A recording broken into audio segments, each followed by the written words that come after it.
Hello everybody, welcome to Sports Talk TV. Today is January 3rd, 2011. It is also Monday, Black Monday in the NFL for all the NFL coaching changes. So let's get started with a few of those. Eric Mangini is out in Cleveland as the coach of the Cleveland Browns. Mike Holmgren more than likely going to go with someone more his coaching style. Mangini was a shotgun marriage from the beginning, and to be honest, I was surprised he wasn't out last year. So, Mangini out in Cleveland. Tom Cable. Reports out of Oakland have surfaced that Al Davis will fire Tom Cable in Oakland after Oakland's posted 8-8 record. Nothing surprises me anymore with Al Davis. Tom Cable, I thought, had done an okay job out there and had the team moving in the right direction. Reports are surfacing here this afternoon that Josh McDaniels is a candidate of intrigue for Al Davis and the not yet opened job in Oakland. Marvin Lewis reported to be out in Cincinnati. The Bengals have underachieved, in my opinion, the last 4 or 5 years, and no surprise there that Marvin Lewis won't be back. Jason Garrett and Leslie Frazier are to have the interim tags removed from their coaching status. Jason Garrett, long thought been the coach in waiting in Dallas. Jerry Jones will probably make that official sometime this week. And Leslie Frazier has done a remarkable job in Minnesota, in my opinion, with the games being moved and no stadium and the Brett Favre drama and the streak ending and a great job up there in Minnesota, and I hope Leslie Frazier turns that franchise around. Jeff Fisher, Bud Adams, is reported to have meetings with his upper-level executives to discuss Jeff Fisher's future in Tennessee. I think it's a mistake to let Jeff Fisher go.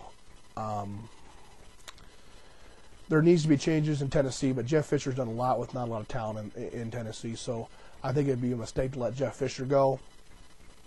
But if he does, he is reported to be the second leading candidate for the San Francisco 49ers job behind Jim Harbaugh. So let's talk a little bit about Jim Harbaugh and the love affair the media has with this guy. Jim Harbaugh, the leading candidate for reportedly the leading candidate for the San Francisco 49ers job, the Michigan Wolverines, and the Denver Broncos, with a remote possibility of the Carolina Panthers. Let's talk first about the Niners. I think it'd be a great fit for the organization and for Jim Harbaugh to go to the San Francisco 49ers. He'd basically have, new quarterback, and he could, he's been great with quarterbacks thus far. So it'd be a great situation to have him in San Francisco. Rumors have surfaced here just in the last few minutes. I saw that the 49ers were looking to possibly trade up to try to get Andrew Luck. I'm not saying that's true, but there was reports saying that the Niners were at all costs trying to get Jim Harbaugh to the San Francisco 49ers and possibly Andrew Luck. So I think it would be a great fit for the Niners, and I think it would be a great fit for Harbaugh. The Broncos, more of a stretch. I don't think anyone wants to be in John Elway's shadow. He's an unproven executive at this point in the NFL. And Tim Tebow would be a shotgun marriage with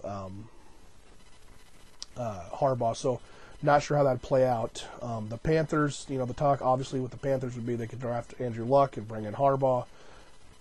Personally, I don't think the Panthers should draft a quarterback. I think they should stick with Jimmy Clausen, but I'm not in favor of drafting quarterbacks anyway. But the Panthers reported to not be as interested in Jim Harbaugh. So Michigan, the place that I want him to go, would be a perfect fit for this reason. He's obviously wanted to always coach there. I can't think of a better place. There's going to be more patience in Michigan than he's going to have in the NFL to win. It's an easier transition. Pay would probably be more. I don't know. I think Michigan's the better fit. I think the Big Ten is better when Michigan is a national powerhouse, even though it's worse for some of the teams in the league. The league this year is mediocre at best, and that's been proven in these bowl games. So that being said, I'd love to see Harbaugh on the Michigan sidelines, but we'll see how that plays out. In other news, the Seahawks made the playoffs with a miserable 7-9 record. Pete Carroll, ironically, playing in the postseason while the USC team is banned from the postseason. They're hosting the New Orleans Saints, so we'll see how that plays out. My Lions went out. They went 4 in a row, as I said they would. Restore the roar there in Detroit. That team has been beat down, and Matt Millen did a number on that team. So congratulations to Jim Schwartz and the coaching staff up there in Detroit.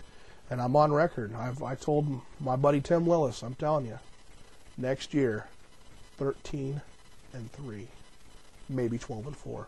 You heard it here first. The Lions, elite team next year.